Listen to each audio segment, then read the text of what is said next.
أعوذ بالله من الشيطان الرجيم بسم الله الرحمن الرحيم اعلموا أنما الحياة الدنيا لعب ولهو وزينة وتفاخر بينكم وتكاثر في الأموال والأولاد كمثل غيث أعجب الكفار نباته ثم يهيج فتراه مصفرا ثم يكون حطاما وفي الآخرة عذاب شديد ومغفرة من الله ورضوان وما الحياة الدنيا إلا متاع الغرور سابقوا إلى مغفرة من ربكم وجنة عرضها كعرض السماء والأرض أعدت للذين آمنوا بالله ورسله ذلك فضل الله يؤتيه من يشاء والله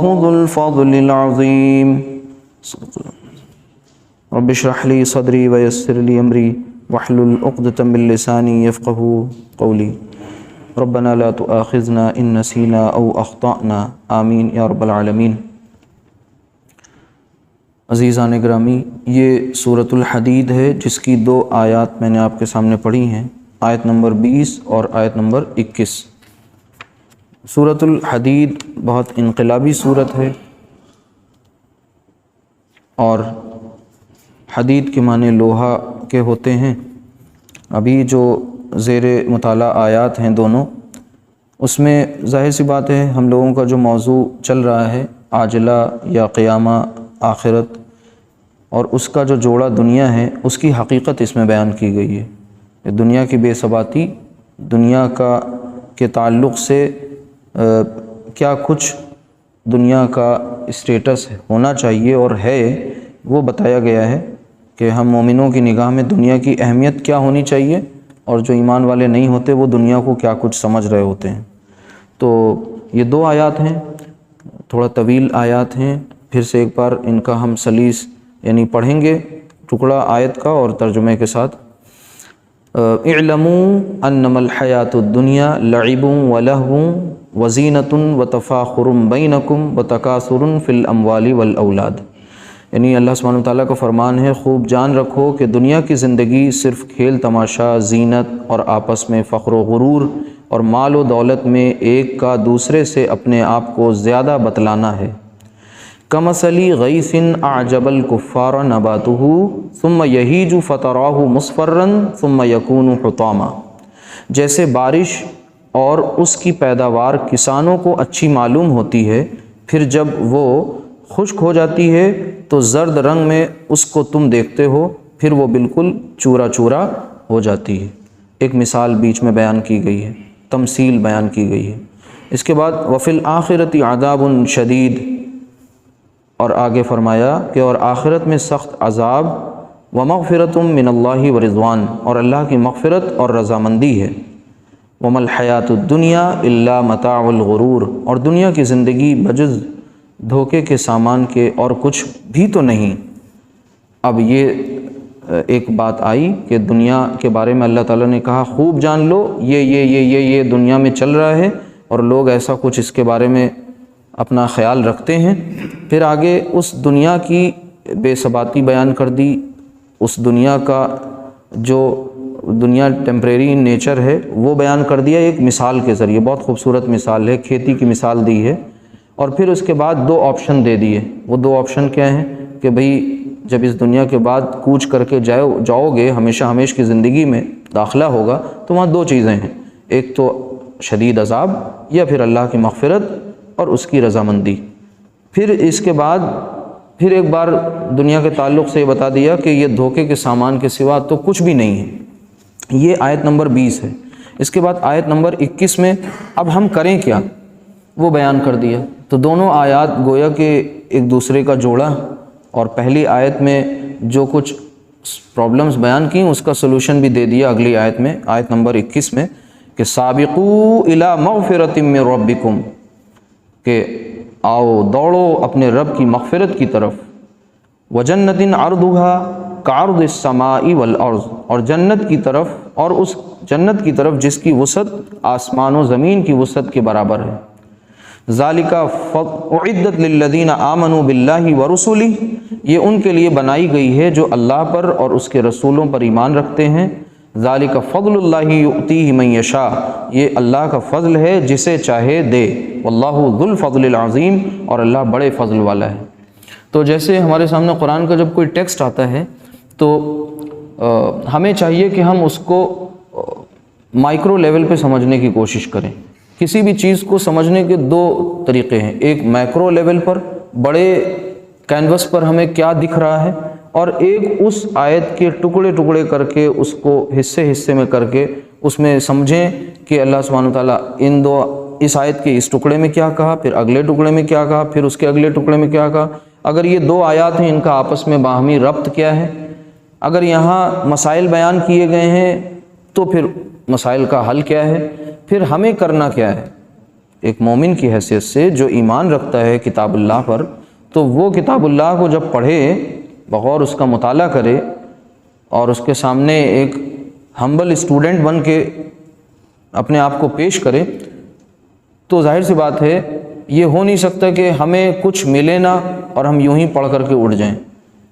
یعنی قرآن کریم صرف پچھلی قوموں کے واقعات اور قصے کہانیوں کی کتاب تو ہے نہیں، اور اگر اس میں قصے کہانیاں اور پچھلی قوموں کے واقعات ہیں تو وہ محض عبرت کے لیے، ان کے اندر ہمارے لیے ایک سیکھ ہے، مورل ہے۔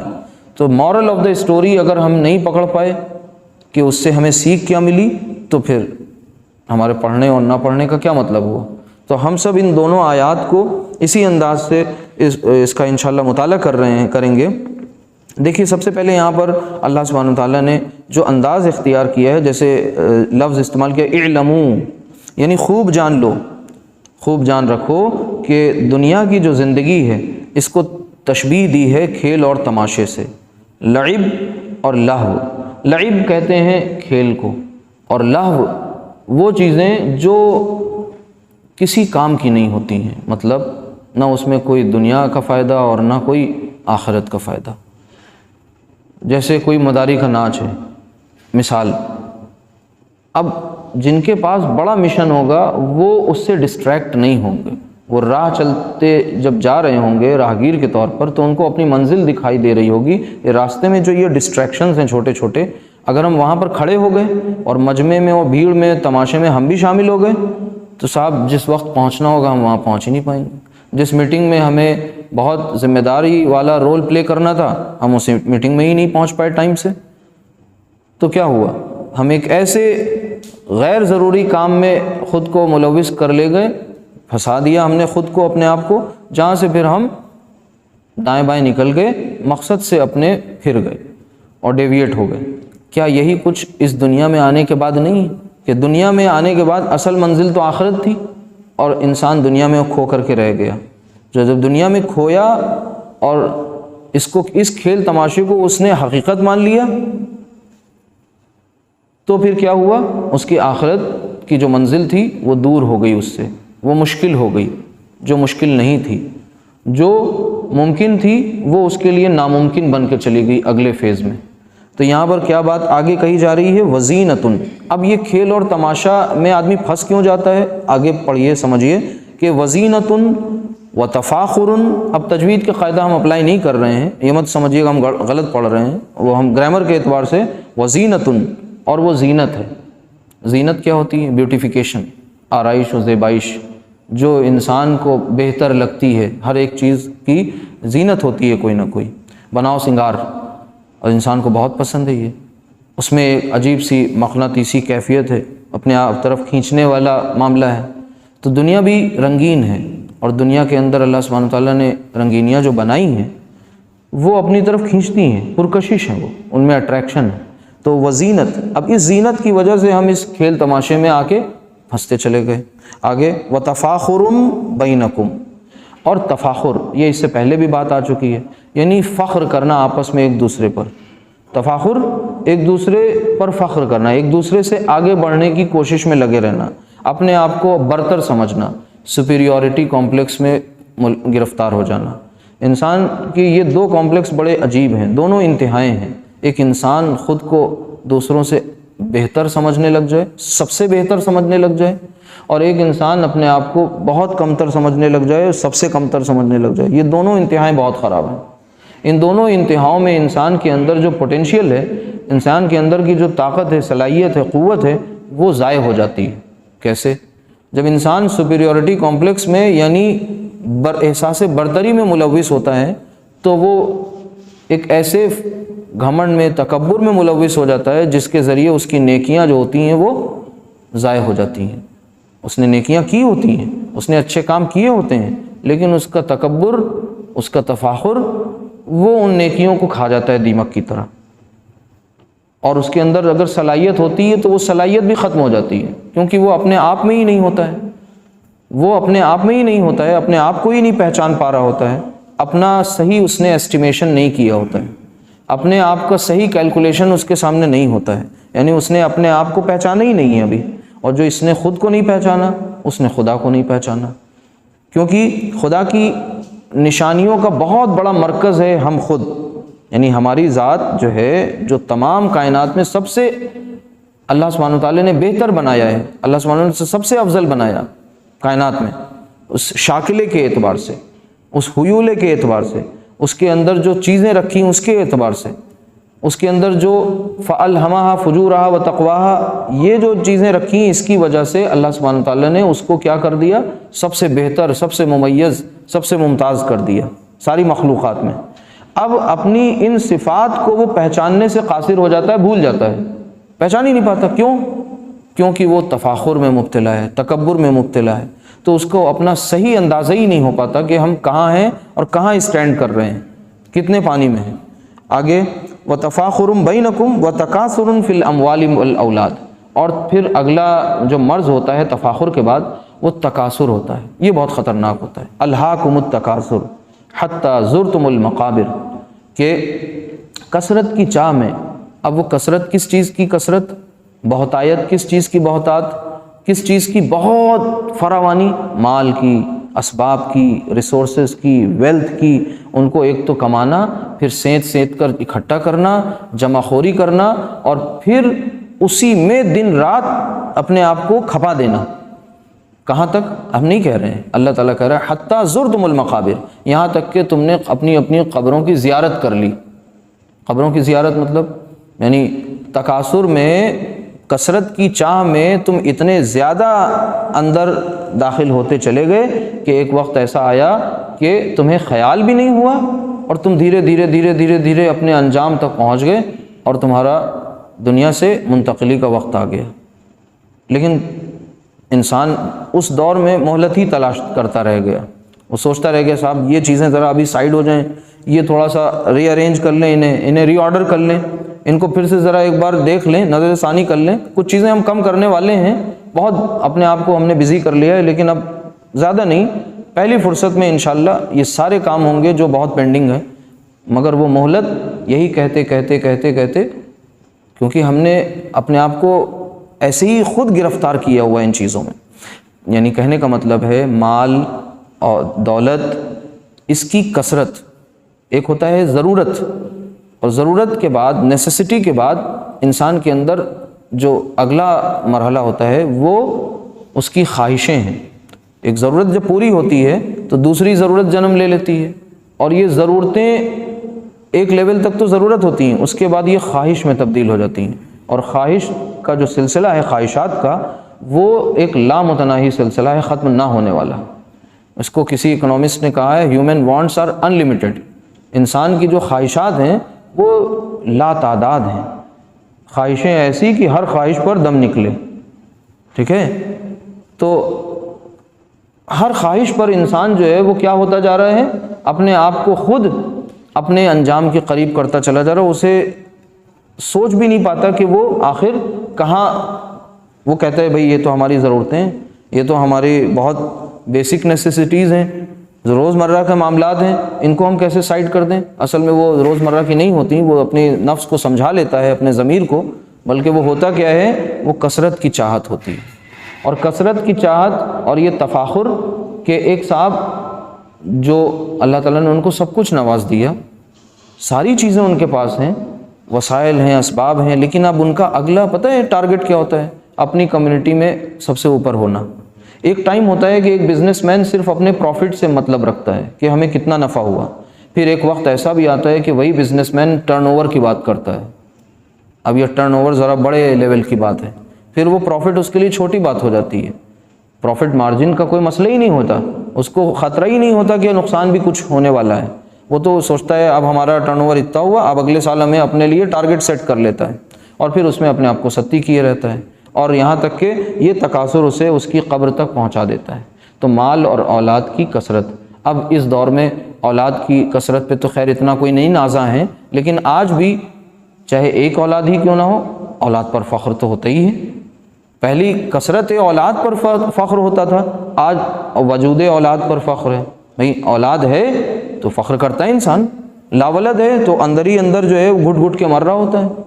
معاشرے میں بھی اس کے اوپر تیکھی تیر و نشتر کی بارشیں ہوتی ہیں, چہ مگوئیاں بھی ہوتی ہیں اس کے بارے میں. اچھا آپ کے یہاں او تو کہیں نہ کہیں مال اور اولاد کی کثرت کی چاہت یہ اس دور میں بھی تھی, آج بھی ہے. آگے کمثل غیث اعجب, اب اللہ تعالیٰ نے یہ جو چیزیں اوپر بیان ہوئیں اور ان کے بارے میں ان کی حقیقت کو بتانے کے لیے کوئی لمبی چوڑی بات نہیں کری, ایک نارمل سی مثال دے دی. تمثیل بڑی خوبصورت ہے. کیا ہے؟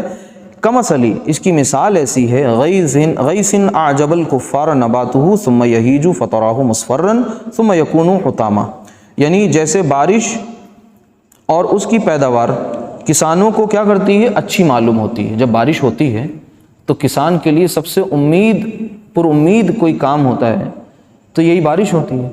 اگر وقت پر بارش نہ ہو تو کھیتی کا پورا وہ سائیکل بگڑ جاتا ہے, اور وقت پر بارش ہو جائے تو اس کی پیداوار اچھی ہوتی ہے, اس کی لاگت کم آ جاتی ہے, کاسٹ کم ہو جاتی ہے, کاسٹ کم ہو جاتی ہے, اس کا پروفٹ بڑھ جاتا ہے. تو اب بارش ہوئی, کسان خوش ہوا, اس کا کھیت لہلہانے لگا, لیکن یہی لہلہاتی ہوئی فصل ایک ٹائم پک جاتی ہے, اور پک کے پھر کیا ہوتی ہے, سنہری ہو جاتی ہے. اور پھر یہی پکی ہوئی فصل کبھی کبھی کیا ہو جاتی ہے, ایک ٹائم ایسا آتا ہے پھر یہ کٹتی ہے یا یہ چورا چورا ہو جاتی ہے, برباد ہو جاتی ہے. یعنی اس کی لائف کتنی ہے یہ بتا دیا, زندگی کی بھی اتنی ہی لائف ہے. ایک انسان اپنی زندگی میں کتنی دفعہ بوتا ہے اور فصل کو کاٹتا ہے, کتنی دفعہ جو ہے فصل لگاتا ہے اور فصل کاٹتا ہے. تو اس سائیکل سے اسے کیا عبرت نہیں حاصل ہوتی کہ ہم بھی تو ایسے ہی ہیں, اور ہم بھی آئے ہیں, لہلہا رہے ہیں, ہم بھی پروان چڑھیں گے, اور پھر جوانی کے شباب کا عالم ہوگا, اور پھر ڈھلان شروع ہوگی, اور پھر ختم ہو جائیں گے. اور ختم ہو جائیں گے مطلب کام نہیں ختم ہو جائے گا, پھر دوسرا معاملہ شروع ہو جائے گا, وہ زیادہ پیچیدہ ہے, وہ زیادہ مشکل ہے, زیادہ دشوار گزار ہے. تو کیا اس پیچیدہ معاملے کی ہم نے تیاری کری؟ پھر اللہ تعالیٰ آگے فرماتا ہے وَفِي الْآخِرَةِ عَذَابٌ شَدِيدٌ. اب آخرت کیا ہے؟ اور آخرت میں تو یا تو عذاب شدید ہے یا اللہ کی مغفرت ہے اور اس کی رضامندی ہے. تو اب یعنی اوپر یہ جو باتیں ہیں آپس میں ان کو جب کنیکٹ کریں گے تو پتہ یہ چلے گا کہ دنیا یعنی عاجلہ, اس کے مقابلے میں آخرت کی اہمیت, اور پھر آخرت میں انجام کے اعتبار سے کیا کچھ آپشنز موجود ہیں. وہ دو ہی ہیں, یا تو ہم اللہ کی نافرمانی کمائیں, اللہ کے غصے اور غضب کا شکار ہو جائیں, یا تو پھر اس کی رضامندی اور اس کی خوشنودی اور اس کی مغفرت ہمیں مل جائے, اس کی معافی ہمیں مل جائے. تو دو کے علاوہ تیسرا کوئی آپشن نہیں. تو ہم سب سمجھدار لوگ ہیں, عاقل لوگ ہیں, سمجھدار لوگ ہیں, ہمیں سمجھ میں آ جانا چاہیے کہ بھئی یہ بالکل ایک دم کلیئر معاملہ ہے. اس کے بعد آگے کیا ہے کہ وَمَا الْحَيَاةُ الدُّنْيَا إِلَّا مَتَاعُ الْغُرُورِ, اور پھر آخری بات جو اس آیت میں کہہ دی گئی, اور دنیا کی زندگی تو بس ایک دھوکے کے مانند ہے. دھوکہ کیسا؟ دھوکہ ایسا کہ جیسے ایک ڈرامہ ہوتا ہے, اس ڈرامے میں کچھ کردار ہوتے ہیں, اور وہ کردار کیا ہوتے ہیں, کوئی بادشاہ بن جاتا ہے, کوئی نوکر بن جاتا ہے, کوئی کچھ بن جاتا ہے, اور ہوتے کون ہیں؟ وہ سب آپس کے دوست ہوتے ہیں, اسکول کے ایک ہی کلاس میں پڑھنے والے ہم جماعت طلبہ. وہ تھوڑی دیر کے لیے رول پلے کرتے ہیں, پردہ گرتا ہے, سارا پروٹوکول ختم, اور سب گھل مل کر کے باہم شیر و شکر ہو جاتے ہیں, کھانے پینے لگتے ہیں. تو یہ دنیا دراصل ایسا ہی ہے. آج جو ہمیں کوئی بہت بڑے منصب والا دکھ رہا ہے, بہت بڑی مال و دولت والا دکھ رہا ہے, ہم اس سے مروب ہوتے ہیں, ہم اس کو اپنی زندگی کا آئیڈیل اور آدرش ماننے لگ جاتے ہیں. قارون کا خزانہ جو تھا جب وہ نکل رہا تھا تو آپ کو پتہ ہوگا کہ خزانہ کتنا بڑا تھا، سورہ قصص میں اس پورا واقعہ بیان ہوا ہے کہ اس کے خزانے کی جو چابیاں تھیں، ان چابیوں کے جو صندوق تھے اس کا لشکر لمبا تھا، وہ نکل رہا تھا، لوگ اش کر رہے تھے، اور لوگ یہ تمنا کر رہے تھے کہ ارے کاش میرے پاس بھی ایسا ہوتا. لیکن اس وقت لوگوں نے یہ نہیں سوچا کہ یہ خزانہ کس طرح سے جمع کیا گیا ہے. آج بھی ہم کسی مال و دولت والے کو دیکھتے ہیں تو ہم کیا کرنے لگتے ہیں؟ مرعوب ہو جاتے ہیں، متاثر ہو جاتے ہیں. ہم جو ہیں سوچتے ہیں کہ ہمیں ناشکری کا شکار ہو جاتے ہیں، اپنی نعمتیں کم لگنے لگتی ہیں، اپنے وسائل اور اسباب میں پھر ہم گھٹ گھٹ کے جینے لگتے ہیں، اصل مقصد سے منحرف ہو جاتے ہیں، ڈیویٹ ہو جاتے ہیں، کسی اور چیز کی چاہ میں لگ جاتے ہیں. یہی تو ہوتا ہے. اللہ تعالیٰ ہم سب کو اس کی حفاظت فرمائے. جبکہ ہمیں یہ چاہیے کہ جب ہم کبھی کسی ایسے صاحب ثروت مال و دولت کو جب دیکھیں تو کم سے کم یہ سوچیں تو صحیح کہ سب سے پہلا سوال تو یہی ہے ذہن میں آنا چاہیے، اگر تو یہ حلال ہے، ذریعے سے کمایا گیا ہوا ہے، تب تو یہ اللہ کی نعمت ہے. اور اگر کہیں خدا نخواستہ مالی بدعنوانی کی گئی ہے اور دوسروں کے حقوق سلب کیے گئے ہیں، مارے گئے ہیں، اصل میں انسانیت کے جو درس ہیں وہ ان کے بغیر خالی ہیں. انسانیت کی بہت لمبی چوڑی باتیں ہوں اور ان میں یہ باتیں نہ شامل ہوں تو وہ انسانیت کا درس مکمل نہیں ہوا. تو اس میں اگر ہم نے دوسروں کی زمینیں قبضہ کی ہوں گی، دوسروں کے مال جو ہے چھینے ہوں گے، دوسروں کے حقوق کو مارا ہوگا، تو وہ ہماری پراپرٹی دنیا میں بہت اچھی ہے، وہ گھر مال دولت سے بہت اچھا لگنے والا ہے، لیکن آخرت میں وہ ہمارے گلے کا ہار بن جائے گا، اور وہ جو ابھی زینت ہے وہ کل زحمت بن جائے گی. تو ہمیں اللہ تعالیٰ سے ڈرتے رہنا ہے اس معاملے میں. پھر اس کے بعد اب مومن ایک کرے کیا؟ اور دوسری بات ساتھ ہی ساتھ دنیا کے بارے میں یہ بھی سمجھ لیں، اللہ کے نبی صلی اللہ علیہ وسلم نے دنیا کو بھی کئی طرح سے بیان کیا ہے کہ الدنیا مزرعۃ الآخرہ. یہاں کھیتی کی بات ہوئی ہے نا، اللہ کے نبی صلی اللہ علیہ وسلم کو فرمانے کہ دنیا آخرت کی کھیتی ہے، اور یہاں ابھی کھیتی کی مثال دی گئی ہے. تو دنیا جو ہے وہ آخرت کی کھیتی ہے.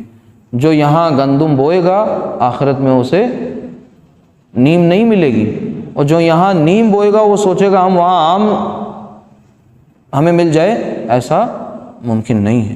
جو نیکیاں ہم نے آگے بھیجی ہوں گی اسی کا صلہ تو ملے گا نا. دھونس جما کر کے اللہ تعالیٰ سے کچھ لے لیں گے کیا؟ معاذ اللہ، نہیں، ایسا ممکن نہیں ہے. تو ہمیں ڈرتے رہنا ہے کہ ہم نے آگے بھیجا کیا ہے.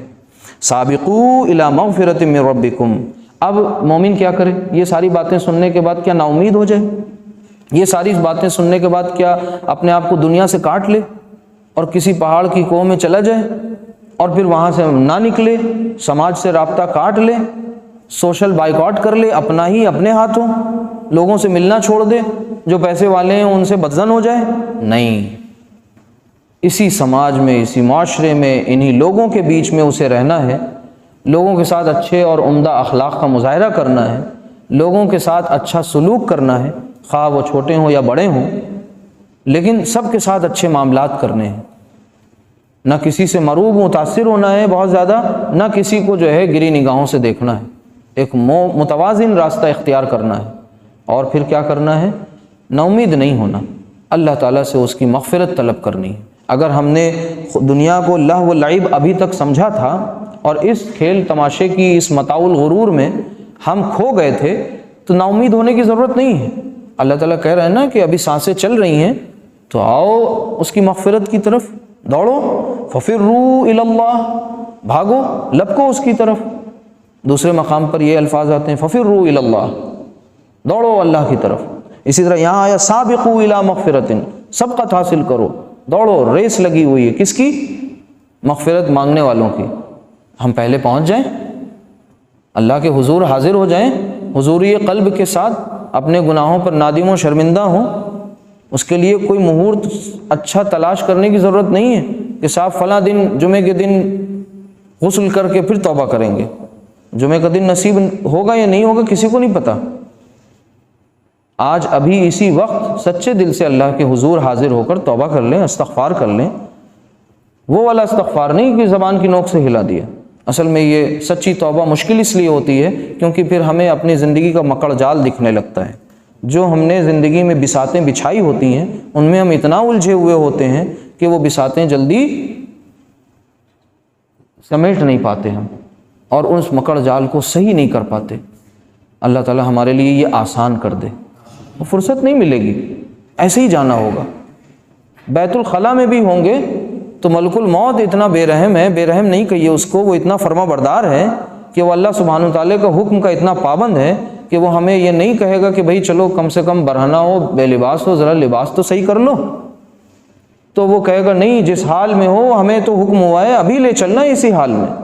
ایک انسان اپنے گھر سے 1 مہینے سے دور ہے، اس نے اپنے والدین کو نہیں دیکھا، راستے میں اس کی اگر قضا ہے اور اس کا وقت پورا ہو گیا ہے اور گھر کے دروازے پہ پہنچ گیا ہے، دستک دینے جا رہا ہے کہ ابھی لمحے بھر میں اس کی والدہ آئیں گی، اس کی گھر والے آئیں گے، وہ اس سے مل لے گا، تو یہ بھی ممکن نہیں ہے. اگر قضا آ گئی وہیں پر روح قبض کر لی جائے گی. اتنا معاملہ سخت ہے، اور اس سخت معاملے میں ہم اتنے ہلکے ہیں اور اتنے زیادہ لوز ہیں. ہمیں سوچنا چاہیے اس کے بارے میں. یہ تو وہ باتیں ہیں جو سب جانتے ہیں، اس کا کوئی منکر نہیں ہے، اس میں کوئی اختلاف نہیں ہے، اس میں کسی بھی شخص کو کوئی اختلاف نہیں. تو یہ اتنی شدنی اور اتنی اٹل اور اتنی حقیقی باتیں، ان میں ہم جو ہیں مشکوک ہیں، ان میں ہمیں ابہام ہے، ان کی طرف سے ہم جو ہیں کیا کر رہے ہیں؟ غفلت برت رہے ہیں. تو ہم اپنا بوجھ خود اٹھائیں گے. وَلَا تَزِرُ وَازِرَةٌ وِزْرَ أُخْرَى، کوئی کسی بوجھ اٹھانے والا کسی دوسرے کا بوجھ نہیں اٹھائے گا. کہ صاحب ہم چاہیں کہ ہمارا رائتہ جو دنیا میں ہم نے پھیلایا، ہم نے بدعمالیاں کی، اس کو کوئی اور لے لے اور ہمیں چھوڑ دے، بخش دے، ایسا نہیں ہوگا. ہمیں خود اللہ سبحانہ وتعالیٰ کے حضور حاضر ہو کر کے اپنا حساب اکیلے خود دینا ہوگا. اگر ہم اللہ سے اس تعلق کے ساتھ جڑ جائیں، اپنی اصلاح اس لیول پہ کر لیں، پھر دنیا ساری ہمیں امن کا گہوارہ لگنے لگے گی. پھر لوگوں سے نفرتیں نہیں ہوں گی، پھر محبتیں ہوں گی. عداوتوں کے بدلے بھی ہم محبت کریں گے. ہم پھر کسی کا حق نہیں ماریں گے، کسی کی حق تلفی نہیں کریں گے. کیوں؟ کیونکہ ہر اگلا لمحہ ہمیں بڑا قیمتی لگ رہا ہوگا، اور ہمیں پتہ ہوگا کہ یہ ہماری سانسیں کس وقت اور کہاں کیسے تھم جائیں ہمیں نہیں معلوم ہوگا. تو اس کے لیے لمحے بھر کا توقف بھی جائز نہیں ہے. یہ وہ عمل ہے جو ابھی کرنا ہوگا، اسی وقت کرنا ہوگا. تو ہم سب اللہ تعالیٰ سے سچی توبہ کریں، اور توبہ کا مطلب یہی ہوتا ہے کہ ہم واقعی نادم ہوں جو ہم نے بدعمالیاں کی ہیں، اور جو غلطیاں کرتے چلے آ رہے ہیں انہیں درست کریں، انہیں صحیح کریں. صرف زبان سے توبہ توبہ کہہ دینا، استغفار کی تسبیحات پڑھ لینا، معاف کیجیے گا بات کڑوی ہے لیکن یہ کوئی معقول بات نہیں ہے کہ ہمارے اعمال کچھ ہیں اور ہماری زبان کچھ کہہ رہی ہے. یہ قول و عمل کا تضاد اللہ سبحانہ وتعالیٰ کے سامنے اصل میں اس کی نگاہ میں یہ منافقت ہے. ہماری نگاہ میں ہم آپ کے عمل کو منافقت سے تعبیر نہیں کر سکتے.